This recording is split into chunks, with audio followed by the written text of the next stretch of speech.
Eu cheguei na Igreja Universal em 2006. Eu estava em depressão profunda. Eu tinha assistido pela televisão em uma dessas madrugadas sem dormir. E aquilo me chamou a atenção de ir até lá, quando o pastor falava sobre que a gente teria que visitar porque estaria enfermos, os que estariam enfermos. E eu fui. Lá eu conheci um lugar alegre, um lugar feliz. Quando eu entrei eu já vi a diferença. Era muito bom, era muito tranquilo. E ali, daqueles momentos que eu fui permanecendo e indo, eu fui vendo a diferença em mim. Fui fazendo como se fosse um tratamento. Eu ia sempre, fazia tudo que o pastor falava direitinho. Fomos buscando todos os dias, indo todas as quartas e os domingos. Começamos a perceber que nós precisávamos de algo a mais. Passaram-se alguns dias, algum tempo, nos batizamos nas águas e fomos logo mais já buscando o Espírito Santo. Fomos todos batizados com o Espírito Santo e demos continuidade à nossa fé. Passa-se algum tempo e nós fomos fazer uma viagem em família. E nessa volta da viagem, eu senti uma dor nas costas e uma falta de ar. E ali eu fui me sentindo, cada hora que passava, eu fui me sentindo mais sem ar e doía muito, era uma dor muito profunda. E eles chegaram para mim e falaram, olha, sua mãe precisa ser internada com urgência, porque metade do pulmão esquerdo dela está tomado por um líquido, a gente não sabe o que é.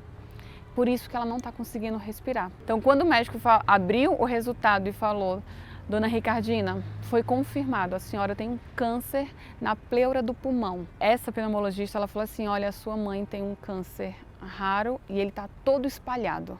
E a gente não entendia o que era todo espalhado, como assim todo espalhado? Mas quando ela falou isso, a reação foi, tá amarrado, em nome de Jesus. Quando eu recebi a notícia do meu médico, era como se ele não estivesse falando comigo. Ele falou, a senhora está com um câncer. Parecia que aquelas palavras não eram comigo. Primeira coisa que tenta fazer é cirurgia. Ele falou, o local onde está alojado não pode fazer cirurgia. Somente o tratamento, ou seja, o tratamento tem que dar certo, porque se não der certo não tem outra opção.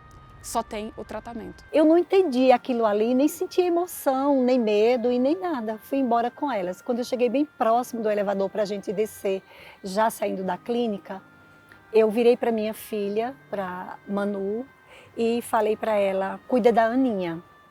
E enchi os olhos de lágrimas, porque de qualquer forma a gente se emociona, porque você está recebendo uma notícia que parece que não é você que está ali naquele lugar. A gente descendo do elevador, eu falei com a minha mãe e a minha irmã, eu falei, vamos agora na igreja, vamos no altar. E as três subiu e ali a gente apresentou o que nós tínhamos recebido naquela tarde. A gente saiu dali, na verdade, sorrindo, conversando e sorrindo. Quem olhava falava, é impossível, elas acabaram de receber um diagnóstico de câncer raro na pleura do pulmão, mas a gente desceu sorrindo daquele altar. Foi o primeiro lugar que a gente foi depois do médico.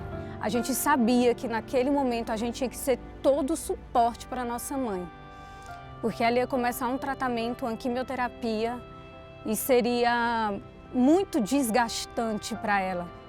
Desgastante emocionalmente, fisicamente, de todas as formas, em todos os sentidos. Eram horas dentro dessa quimioterapia. Então eu olhei para aquela quantidade de bolsa naquele dia, eu até tirei uma foto, porque eu falei, meu Deus, uma pessoa receber tudo isso de medicamento na veia e sair bem é só um milagre. Mas foi o que aconteceu. Minha mãe levantou dali, sorrindo, e deu tchau para todo mundo e falou, tchau gente, até semana que vem. Ninguém acreditava, porque os pacientes eles saíam dali carregados, eles saíam dali passando mal, muito debilitados. E quando eu vi aquela força na minha mãe, eu falei, meu Deus, eu não posso ter medo, porque o medo vinha muitas vezes. Agora um momento assim, muito difícil, que eu me lembro que a minha mãe passou também, foi quando o cabelo dela começou a cair. E quando eu chegava na casa dela, ela me mostrava, filha, olha aqui, como tá caindo, eu tô ficando praticamente sem nada. E abria assim e me mostrava todo o cabelo caindo. Eu sabia que ela estava sofrendo tanto com aquilo. Eu ficava com, sabe, quando você fica assim, com tudo bem apertado dentro de si. Eu não podia fazer nada com relação àquilo. Desde o momento em que a minha mãe falou, cuida da sua irmã, cuida dela, eu pensava, vinha um pensamento falando, pronto, a sua mãe não vai sobreviver. Agora começa a imaginar como você vai fazer com a sua irmã, porque ela vai ficar sozinha. E eu, tá amarrado, em nome de Jesus, esse pensamento não é meu. Parecia que tudo estava desabando, porque o tratamento estava difícil, era cabelo caindo, eram má notícias o tempo todo. Nós sentávamos, conversávamos, líamos a palavra de Deus e aquilo nos fortalecia e a gente terminava sorrindo. Nós sempre fazíamos isso quando a gente via que de alguma forma aquele vendaval estava vindo mais forte para nos derrubar. Mas a gente estava como a casa construída na rocha. A gente até podia balançar de um lado para o outro, porque não era fácil, era difícil tudo aquilo, mas a gente estava firmada na palavra de Deus. Eu fui agir a minha fé, porque até então eu estava vivendo a fé junto com elas, vivenciando o que elas estavam propondo a gente fazer estarmos juntas e fazendo juntas, porém eu precisava ter o meu momento com Deus, que eu ainda não tinha tido este momento, esse instante com o Espírito Santo. E ali eu fiz a minha oração e disse ao Senhor Jesus, se as tuas palavras que o teu servo me ensinou, que está aqui dentro, que eu vivi todo esse tempo, é aqui que eu te conheci, for verdadeira, o Senhor vai responder o que o Senhor quer de mim.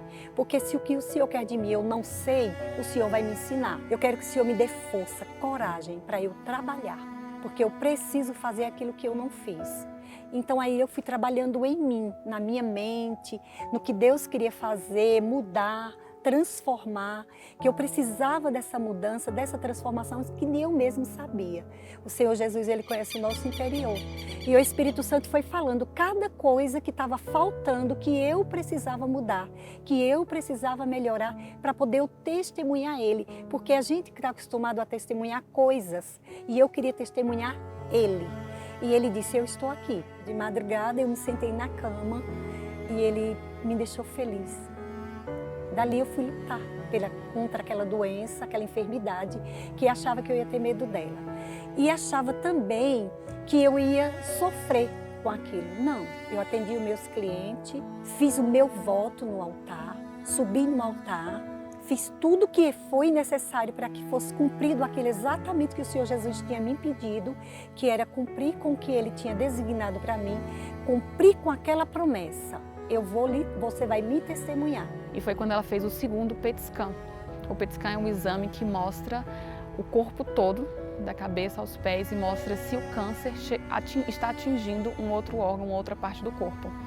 Então naquele PET scan, depois que ela já ter feito algumas quimioterapias, o médico chamou a gente e chamou eu e minhas duas irmãs e falou, a sua mãe está tendo uma resposta que nenhum médico está entendendo. A resposta dela para tão poucas sessões de quimioterapia é tão boa que eu já vou suspender a quimioterapia e ela vai fazer tratamento agora com remédios via oral. E aí minha mãe começou a fazer o tratamento com os comprimidos. Só que uma coisa que eu achei muito interessante, assim, de todo esse período, desde o dia da notícia, é que minha mãe nunca deixou de colocar o uniforme dela. Na primeira vez que ela colocou o uniforme, ela falou, vamos para a reunião? Eu e a minha irmã, mãe, a senhora tá maluca, não foi? A senhora vai ficar em casa, a senhora não vai para lugar nenhum. Aí ela falou, por favor, eu quero ir para a igreja. Falou, mãe, essa tem que estar de repouso. E a gente foi totalmente contra, não foi? A gente, com um olhar de filha, cuidado de filha, a gente queria que ela ficasse em casa. A gente não queria que em momento algum ela sentisse algum dano, sentisse dores. Até porque tudo que ela passava era muito dolorido. Não era só as quimioterapias, era a constância de exames que ela passava toda semana para acompanhamento. E aí ela bateu o pé, falou que ia. Eu lembro que até um pastor chegou para mim e falou, deixe a sua mãe usar a fé dela, não atrapalhe a fé da sua mãe. E aí a gente falou assim, senhor, e ela todo domingo, minha mãe estava de uniforme, ela não conseguia ficar em pé, ela não conseguia trabalhar aos olhos humanos na reunião, ela ficava sentada. Ali era o testemunho dela. Depois eu fui entendendo o quanto era importante cada domingo ela estar com o seu uniforme lá sentadinha no banco. Às vezes o ar-condicionado forte, não pode pegar ar-condicionado, e ela se enrolava, mas ela não saía dali. Ela ficava firme. Isso para mim foi um exemplo enorme, porque mostrou mais uma vez de que a confiança tinha que estar acima de tudo. E a gente fez o propósito da água, então todo domingo com a água, todo domingo a gente bebia água. E o que eu achava forte é que a gente fazia pela minha mãe e ela fazia pelas pessoas que estavam doentes. Minha filha, eu estou fazendo propósito da água pela minha tia, estou fazendo propósito da água por fulano. Sempre tinha alguém ligando para ela pedindo oração por alguma enfermidade. Quando foi em agosto de 2022, o médico, o oncologista, pegou o resultado do terceiro PET scan. E foi quando ele ligou para a gente, ele estava com a minha mãe na consulta, nós estávamos trabalhando. Ele ligou pra gente, nós entramos em vídeo com ele, eu e minhas duas irmãs, e ele chorando, ele falou, sua mãe está curada, ela não tem mais nada, o pulmão dela está limpo. Então assim, ele quando olha pra minha mãe, quando olha pra gente, ele fala que é um milagre. Ele chorou, ele se emocionou, em menos de um ano a gente recebeu essa notícia, que a gente tanto esperava para dar o testemunho, porque a gente já sabia que minha mãe não tinha nada, que aquilo ali era somente para a gente dar o testemunho. A água que a gente bebia todos os domingos, as campanhas que a gente não quebrava, que minha mãe não quebrava campanha nenhuma, isso trouxe a cura dela. A fé, a união da gente na fé, foi isso que eu tenho certeza que trouxe a cura da minha mãe. Agora eu estou curada, estou bem, graças a Deus, não tomo mais nenhuma medicação necessária para essa. E a minha casa é uma bênção, não é? A gente está ali sempre juntos, formando a família e estamos sempre buscando no Espírito Santo todos os resultados que a gente precisa para nossas vidas, como nós buscamos nestes momentos que vivemos, através disso que aconteceu na minha família.